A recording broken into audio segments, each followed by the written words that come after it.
Češi na dovolený, máme řízky. Teď jsme spali a právě jsme byli vyhoštěni z naší postele.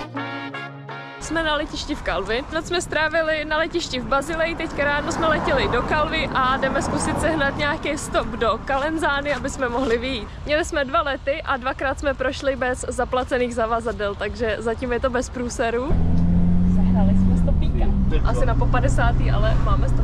Bereme hotovost, protože údajně se tam nedá platit kartama nikde v horách. Takže nákupy a jdeme na to. První produkt, který si tady koupíme a je to kozinec. Já úplně nesnáším kozince. Jogurty jsou v koši. Fuj, mě smrdí ruka tím kozincem. Nakoupili jsme si docela dost jídla, protože nevíme, co tam kde seženem. Na to, kolik máme jídla, tak máme málo vody. Máme na to šibeničních 10 dní, což je spodní hranice, za co se to dá ujít. Tak či tak to bude challenge. Vy si můžete tipnout schválně, jestli jsme to došli nebo nedošli. Ty vole, na to, že jdeme asi 1,5 kilometra. Tady mega vedro.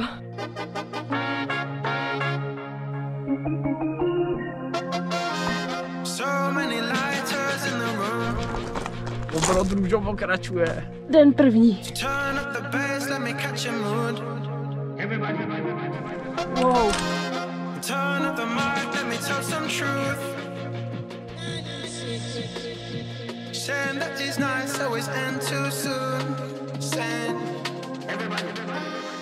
Dorazili jsme na první refugio, bylo to 12 km a šli jsme to 5,5 hodiny.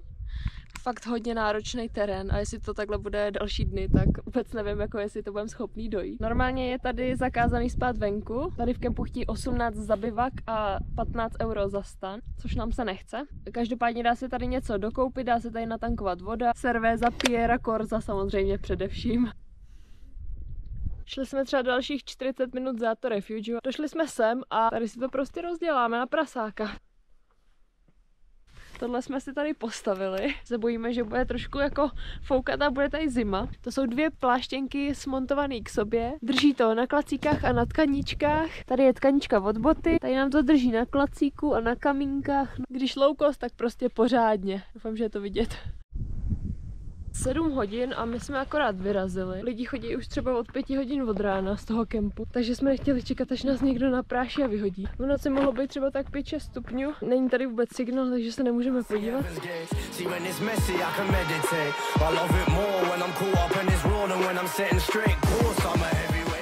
Pro představu, jaká je tady cesta, žádná.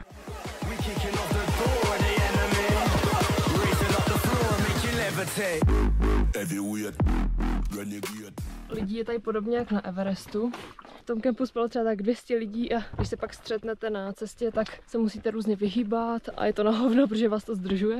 Cesta dolů možná ještě víc náročnější. Podkluzuje to, musíte fakt koukat jako pod nohy, protože jinak ležíte. Lezete tady po prdeli, protože jinak to prostě nejde. A cesta vlastně jenom nahoru dolů přes kameny, žádný rovinky tady nečekejte. Nohy si vůbec neodpočinou, protože furt jenom kameny, špatný terén.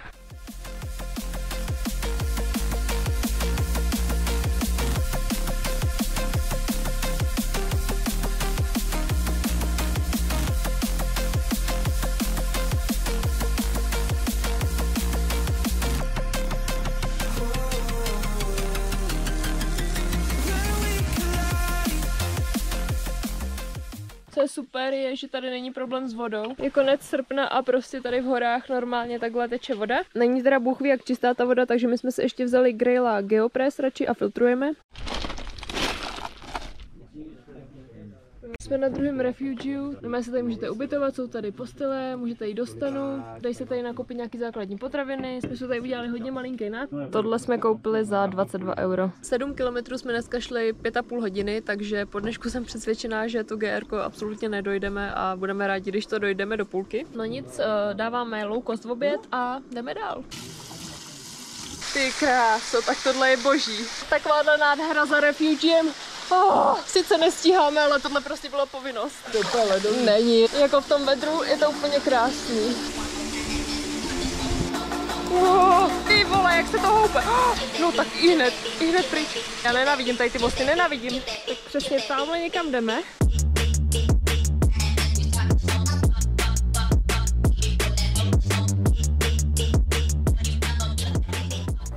Takže tady dneska končíme u jezera, Jsme totálně vyřízený. 8 hodin a 11 kiláků. S těma krosnama se tohle fakt nedá zvládnout, to je úplně masakr. Výškově jsme dneska dali 1438 nahoru a 1103 dolů. masakr. Takže vlastně méně než včera. Včera jsme měli 1600. 16 No, 300. takže tady zůstaneme, tady si vylepšíme domeček a zítra prostě to dojdeme zase někam. Tohle jsme tady dneska vymysleli, dneska jsme si udělali takovýhle ubytování a myslím, že dobrý. Opět padly moje obědkaničky na tento přístršek. Den třetí na Korzice. Výchozí čas 7:15, ráno se chodí líp, odpoledne už je hodně vedro. Další zastávka Haut Asko. Takový ten pocit, když přelezeš sedlo a vidíš tam tohle prostě, že tohle znova polezeš. Jak říkám, cesta dolů horší než nahoru.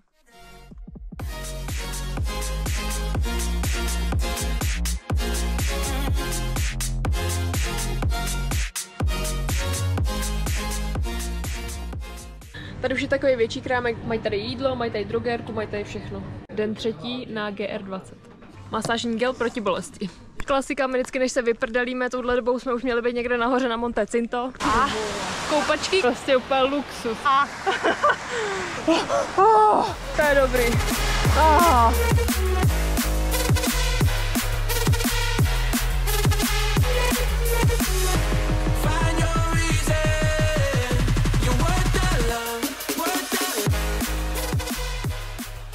Některé úseky jsou tady jako fakt solidně od držku. Tak takhle vypadá cesta, kdy 200 metrů jdete 20 minut. Jsme vlastně na nejvyšším bodě za celou dovolenou, protože za náma je Monte Cinto, kam opravdu nepůjdeme. Máme toho dost, nemáme čas, musíme se jít dolů a tam se někde ubytovat, protože tady fakt nebudeme spát. Vyškrábat se sem, to bylo fakt šílený.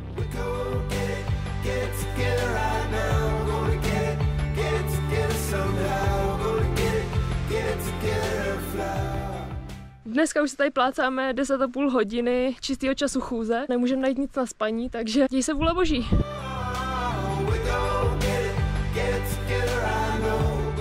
Včera velká nouze, postavili jsme si takovýhle stan a v noci začalo pršet a my úplně, ty kráso. Naštěstí to bylo jenom pár kapek, takže úplně v pohodě. Včera jsme nakonec ušli 13,6 km, 10 hodin 45 minut, nahoru 1470 a dolů 1630. Doufáme, že bude lepší terén a že bychom mohli dojít dál. Nohy mě bolí, jak kdybych držela týden v posilce. Za náma Tigetu, Refugio, my tam nejdeme, my jdeme dál. Určitě se tam dá najíst, je tam menší kapacita, méně stanů. Na všech Refugii platí, že když si to booknete předem, tak je to za 50%. Když přijdete, tak je to double price. Tady na té chatce úplně základní minimum potravin. Kafíčka, mají tady dorty, mají tady bíry.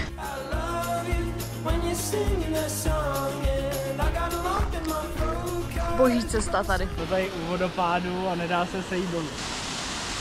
Tak se jdeme hodit do pucu. Dnešní krpál nahoru. Trošku nestíháme, dlouho jsme spali, dlouho jsme se koupali.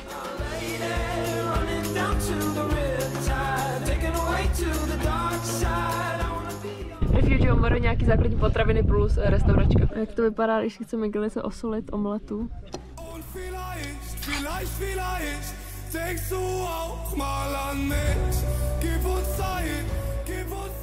Tohle je tady naprostý luxus. Ta voda Korzice přidává naprostou epesnost. My spěcháme do krámu, protože zavírají, když my tam máme dojít, takže musíme pohnout. Jinak jsme bez jídla. Bolí mě ramena, nohy, plosky, stehna, komplet všechno. No, to je šílený. My vypadáme. 4 dny, ještě dalších 6. Teďka pojďme zjistit, že obchod zavřel už před hodinou. Není to největší obchod, ale mají otevřeno a seženeme tady úplně všechno, co potřebujeme. Neberou karty, jenom cash a tohle stálo 42 €. Dneska máme našlapáno 7 hodin 50 minut, 18 km, 900 nahoru a 13 dolů. Takhle jsme dopadli. Včera jsme šli ještě 1,5 kilometru po trase dál z toho místa s tím, že něco najdeme na spaní. Nenašli jsme absolutně nic. Chrochtali tam divočáci, takže jsme rychle upalovali zpátky k silnici. Šli jsme tady kousek za baráky a tady jsme si uslali. A i tady zima jako blázen. Nesnídáme, 7 hodin, jdeme.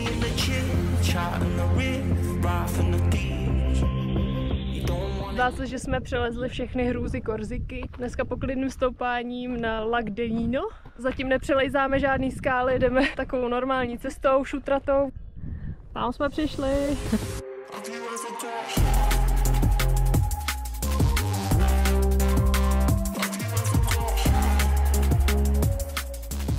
Dostali jsme se do kritického úseku, kde řeka není řeka, ale vyschlá řeka. Dneska od toho refugia je jezero první voda, kterou jsme potkali. Přitom tady bylo na mapě asi několik řek. Tady na mapě pítko, ale bez zdroje vody.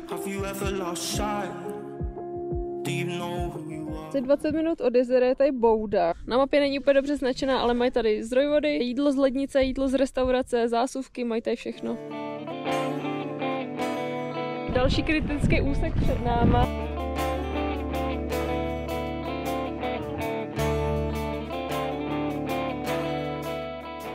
Vacagia, nevím, nezastavujeme, jdeme dál. Otázka booking, základní odpověď no, continue. Když už přijdeme takhle pozdě na refuge nějaký, tak se často vyptávají, jestli máme booking, tak jim to prostě musí být jasný, že jdeme spát někam ven. Ale zatím to neřešej. Tady mají též nějaký základní potraviny, plynové bomby, icíčko za 4 €. Každopádně my booking nemáme, takže zdrháme. Dneska nás teda sužuje asi největší vedro zatím. Jsme na lovu spacího místa brzo, aby jsme nedopadli jako včera. Tada! Dnešní spaní tady. Dneska máme dobrý výkon, máme 20 kiláků za 7,5 hodiny. 1100 nahoru a 530 dolů.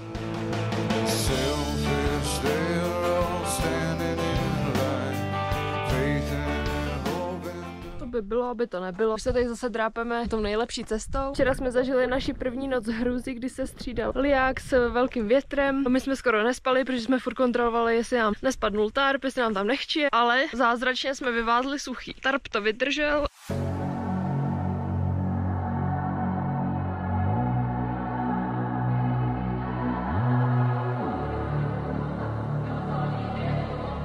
Musíme doplnit nějaký zásoby teda, protože už nic nemáme. Pivo za 8, vajíčka po 2 €, koláč za 2 €. Nemají tady moc zásoby, co se týče doplnění jídla sebou a je to trošku drahý.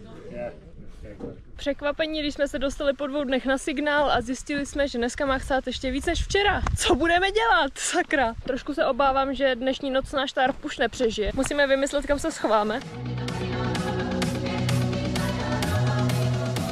Rozhodli jsme se dneska k odpornému činu. A to je, že přeskočíme kousek GRK. Místo téhle oficiální trasy půjdeme touhle trasou rovnou do Vizavony, což nám ušetří čas, protože bychom to stejně do Konky nedošli tak či tak. Takže je vlastně jedno, kde to přeskočíme, nebo co vynecháme, jestli konec nebo tady. Zároveň trošku doufáme, že se někde ve Vizavoně schováme na noc před tím deštěm. A teď jdeme na koupačku.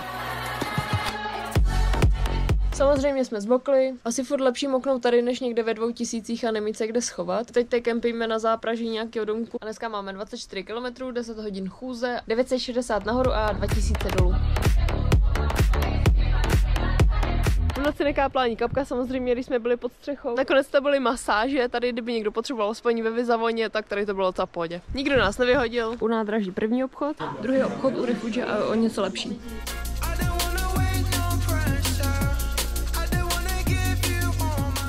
Už vidíme moře! Tam sice nejdeme, ale vidíme moře. To znamená, že už jsme přelezli skoro celý ostrov. Zatím tady méně náročné cesty, méně náročné výstupy a hodně cesty lesem. Bergerie Alzeta zavřeno. Potkali jsme českého týpka, který to jde opačně z jihu na sever a taky spí venku. Takže nejsme jediní, kdo tady spí na prasáka venku. Další Bergeries a opět zavřeno. Tohle by se nám na severu nestalo. Na severu všechno otevřený.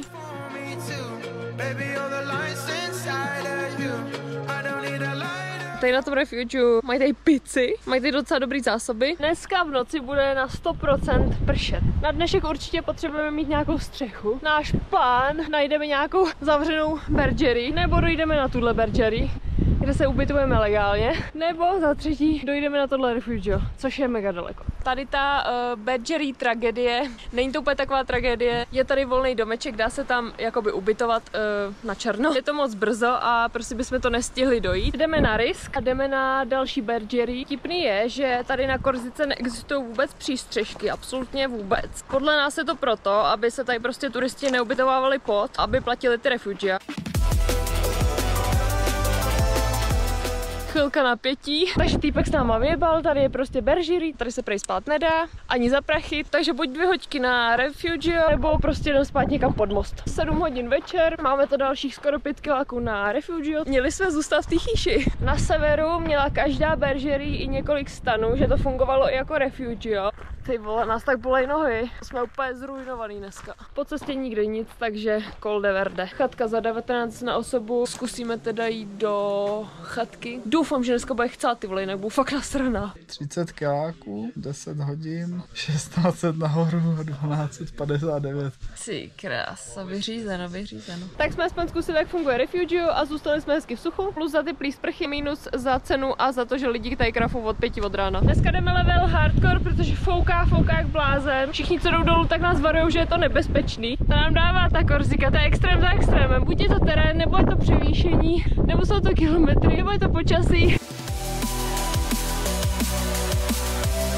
Jsme na Refugio Práty, dostali jsme se do pasti. Bylo nám doporučeno, že nemáme chodit dál. Hodně lidí se tam teď vrací, protože je extrémní vítr, někdo se tam prej rozbil hlavu. Lidi buď zůstávají tady, anebo se vrací zpátky dolů. My zatím nevíme, co budeme dělat. Nemáme prachy na to tady zůstat, nemáme čas tady na to zůstat. Teď nějaká grupa to jde zkusit skrz, přejít. Daj si tady koupit nějaký zásoby a není to tak drahý, ale ubytování mají drahý. Vzhůru smrti napřed. My jsme se rozhodli, že to riskneme. Zatím tam šli jenom 3 lidi, my jsme další 2. Dobře to tady sama hází.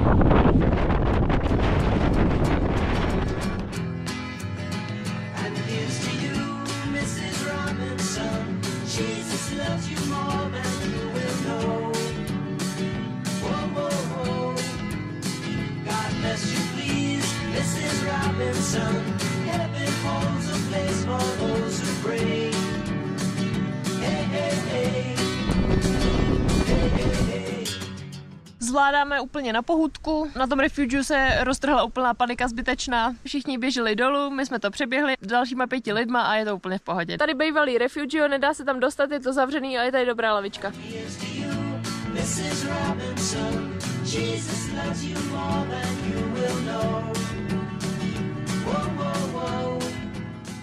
Nenormální. Islandská zima na Korzice. Proč? Úžasný terén na tohle počasí. Zákrytu hory dobrý. Uvidíme, jestli to přestane podle předpovědi nebo ne. A nebo se ubytujeme, ale problém je, že už nemáme tolik peněz. Aby nám to ještě vystačilo na jídlo. Jelikož tady nikdo neberou karty. Já jsem teda úplně vyfoukaná, úplně zmrzlá. Jdeme se ubytovat. Cena za stan 51 €. Extrémní cena. Zbytek jsme utratili v obchodě za jídlo a máme 0. Mají tady teda obchod, dá se tam docela dobře nakoupit a Refugio teplý sprchy. Dneska 8 hodin, 17,5 kiláku, 1800 nahoru, 1400 dolů. To jsme dopadli. K snídani máme suchou bagetu s párkem bez párku s kečupem. Bohužel nám do našeho vágusáctví hodilo vidle počasí. Teď už máme jenom 2 dny na to dojít do Konky a myslím, že stíháme. Dneska to konečně vypadá, že budeme moct zase spát venku a hlavně budeme muset, protože nemáme už ani vindru. Kdyby cokoliv, tak musíme spát venku.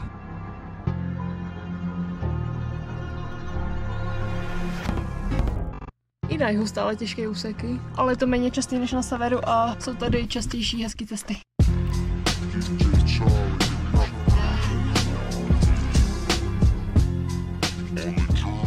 Jsme na rozbočení, dá se jít obouma směrama. Touhle stranou jsou Refugio a Bergerie. My nemáme ani korunu, takže jdeme tou rychlejší, aby jsme byli dřív v bavele. Více nám osvědčilo brát vodu z potoku. Občas Refugio měla takovou divnou chlorou pachuť i přes ten filtr. Poslední 2000 a už je toho moc. Nevím, co si o této trase myslet, co tady zamazaný značky. Nikdo tady nechodí, běžte asi radši tou druhou. Jak špatně na tom jsme. Cukr.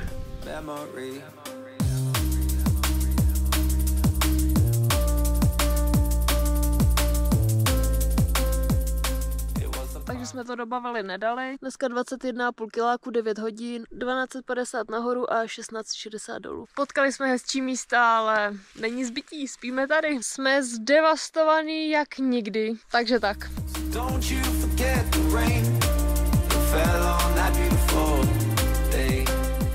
jsme v Bavela, další zážitková noc za náma, kdy já teploty, třesavky, zvracení, průjem. Za hlavou nám běhali divočáci, takže jsem skoro celou noc nespala, jsem úplně vyřízená, mám nadále zimnice, takže jsme se rozhodli dneska Gérkou ukončit tady v Bavele. Do konky už to nedáme, protože konka je dalších 500 nahoru, 14 dolů, další přelejzání neskutečných kopců a na to už fakt nemám energii dneska. Vymýšlíme záložní plán, zkusíme nějak stopnout auto na pláž. Mrzí mě to, že jsme to nedošli, ale i tak jsme to tady nachodili hodně, viděli jsme to hodně. Kdybychom pokračovali, tak dneska dojdeme před konku a zítra bychom museli dojít do konky. Tím pádem dneska jsme 10. den na cestě. Kdybychom to bývali došli až do té konky, tak by nám to trvalo 10 dní plus zítra nějaký dopoledne a plus těch 5 hodin, co jsme si tam zkrátili tu cestu, takže nějakých 10,5, 11 dní. Takže dá se to stihnout za 10 dní, ale je to masakr. Náš plán je teďka dostat se nějak na pláž, počilovat a zítra se dostat do Bastille, protože pozítří letíme ráno domů.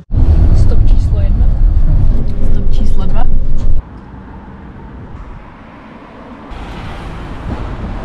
Dostali jsme se do Solenzara a směřujeme Porto Vecchio stopem. Stop číslo 3. Porto Vecchio. No, jedem.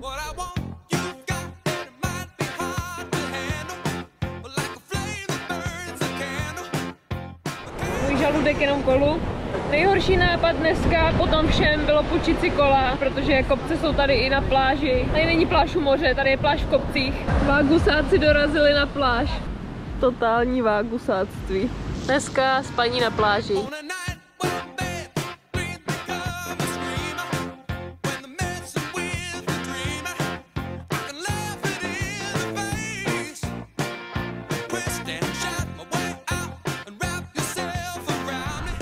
Snídaně. Jeden tlačíme. Dobrá. Tady vyčilujeme cecíčky a pak jedeme domů. Parádička, tyjo. To je pohůdečka. To je odměna za ty výšlapy. Wow.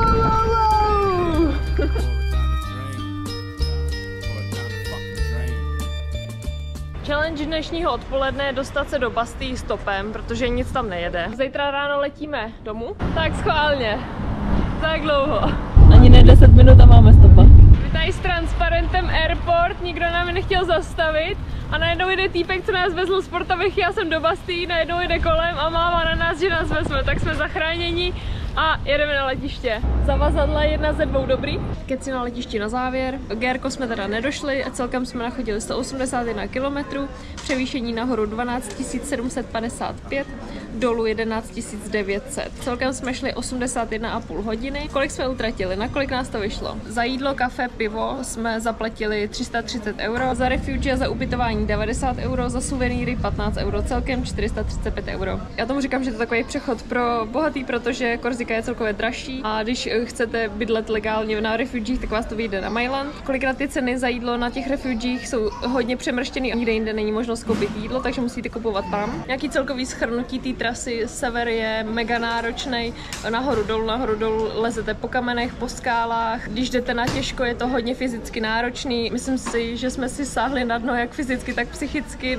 nejenom na severu, ale i potom na jihu, protože už to bylo hodně dlouhý a hodně náročný. Doporučuji to jít co nejvíc na lehko a rozkouskovat si to do více dní. My jsme zašli 10 dní a bylo to až moc. Celkově sever je takovej víc půvabnější, jsou tam hezký výhledy, jich je takovej, jdete třeba půl dne v lese a nic nevidíte, ale neříkám, že jich není hezký, i jich je hezký, ale sever je hezčí, ale o to náročnější. Na jihu se najdou úseky, které jsou stejně náročné jako na severu. Refugie na mě působily líp na severu, ale nemůžu říct, protože jsme tam nebydleli. Bydleli jsme na jihu. Na jihu jsme neměli problém přijít na refugie a hned se ubytovat. Na severu si myslím, že by mohl být problém, protože tam bylo víc lidí a možná by byla potřeba rezervace. Menší mínus Korsiky je, že tam nejezdí autobusy, ale velké plus je, že můžete stopovat a jezdit zadarmo, jako my. Na celém GR jste tak 1200-1500 vejškově, takže komáři jsou úplně OK, tam žádný nejsou, ale jak slezete dolů, tak vás úplně zaštípou. Vsuvka k Vizavona je takový podmyslný střed celého GR. Jezdí tam vlak, dá se odtamtud jít buď jich nebo sever, anebo sever tam končit. Bylo to nejvíc náročné, co jsem kdy šla a ne nadarmo se tomu říká, že to je nejnáročnější trek Evropy. Myslím si, že to fakt sedí. Dovolená zatím bez průserů, ještě máme 1 let před sebou, tak uvidíme, jestli nám projdou bágly, snad jo. Prošli jsme. Děkujeme ti, EasyJet.